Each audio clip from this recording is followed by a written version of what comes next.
Hey everyone, in this video I'm going to teach you how to play in-key chords on the guitar.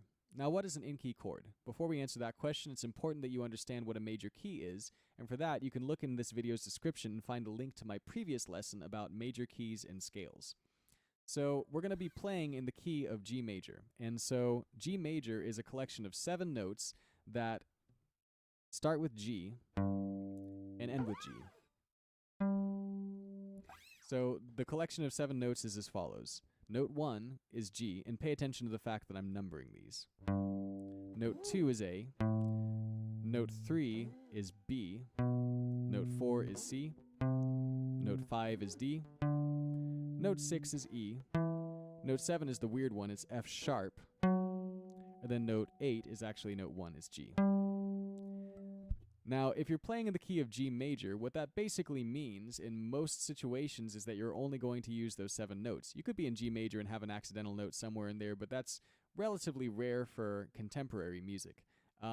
Contemporary music tends to be very simple and thus only made up of the 7 notes in a major key. So if you get this lesson really well, then you can play just about anything contemporary. Now, out of these 7 notes, we're going to form a total of 7 chords, although we're not going to play one of them, but I'll tell you about that one, that are only containing notes that are out of that list of 7. So in other words, only G, A, B, C, D, E, F sharp are going to make up these chords that we're going to play. And why use in-key chords, meaning chords only made up of notes in the key? Because the notes in the key are a safety zone out of which you can improvise and just play freely without any risk of sounding terribly dissonant. And so if you know your in-key notes, then you can play melodies that are going to always be consonant, which is the opposite of dissonant. They're going to sound harmonious together. But if you know in-key chords, then you can improvise chord progressions that are always going to sound good together. They're always going to be safe. So just to drive that point home a little bit, here are a bunch of random, totally random chords that are in-key chords in the key of G.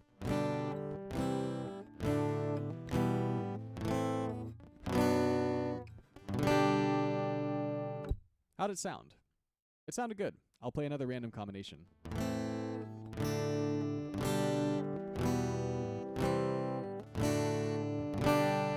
Once again, sounded good.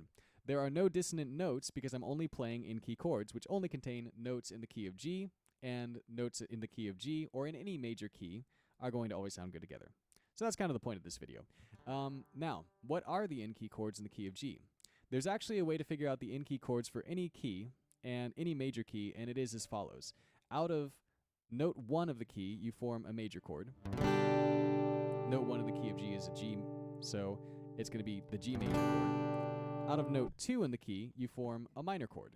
And note 2 is A, so this is going to be an A minor. That's our 2 minor chord. Out of note 3, you form a minor chord. And note 3 in the key of G is B, so this is going to be B minor, our 3 minor chord. Out of note 4, you form a major chord. Note 4 in the key of G is C, so this is a C major chord, and we're going to call it our 4 major. Out of note 5, you form a major chord. And note 5 in the key of G is D, so we're going to call this our 5 major, and it's going to be D major.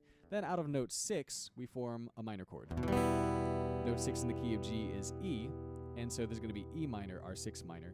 Then what do we do with note 7?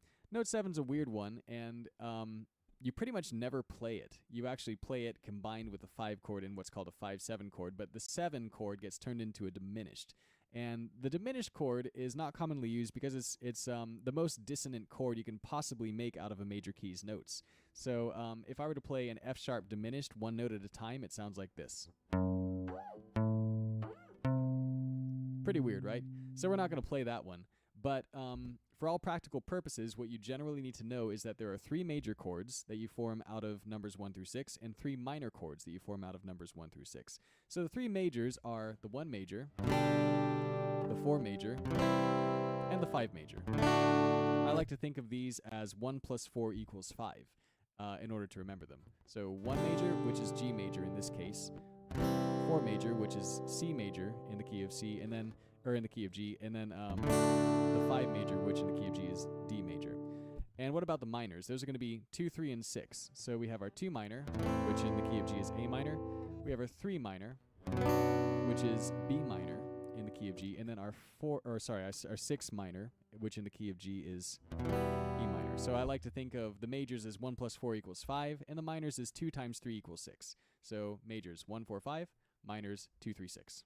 All right, so what if I play them all in ascending order? Then I have my 1 major, so then my 2 minor, then my 3 minor, then my 4 major, then my 5 major, finally my 6 minor, and I'm going to ignore the 7 diminished. So if you just use those in-key chords 1 through 6, then you're going to be able to pretty much complete any chord chart that's in the key of G, and unless it goes out of key. So you can also, again, you can just take any of these numbers and put them in a random order. In fact, you could just, here's a good exercise. Just think of any 4 random numbers, 1 through 6. Like, for example, 1, 2, 6, 5. So just play them in any random order. 1 major, 2 minor, 6 minor, 5 major. And even just by randomizing, just saying numbers, you can use the in-key chords to create really good songs. And just experiment. Just get your hands dirty with these chords and figure out what sounds good. So anyway, that's the basic introduction to the major and minor in-key chords. And remember, an in-key chord only contains notes belonging to the key in which you are playing. And here's one last little bit of information, which this is kind of the bonus info. And if you can get this and if this makes sense to you, great, keep it. If not, you can just know that everything else you've got in this video is the main thing that you need to know. But this 1 major is going to be note 1 in the key, note 3 in the key, and note 5 in the key. What do you notice about those numbers? 1, skip 2, 3, skip 4, 5. It's every other number for 3 numbers. The 2 minor, same thing. It actually turns out to be notes 2, 4, and 6. So you have 2, skip 3, 4, skip 5, 6. This pattern follows all the way through, so that it turns out that if you listed all 7 notes in the key, 1, 2, 3, 4, 5, 6, 7, G, A, B, C, D, E, F sharp, then all of these chords are just going to be made up of every other note out of the key for 3 notes. So that's a really useful thing to know, especially on piano, but even on guitar, it's a good thing to know. All right, well, thanks for watching. Feel free to like, comment, and or subscribe, and I look forward to seeing you next time. God bless.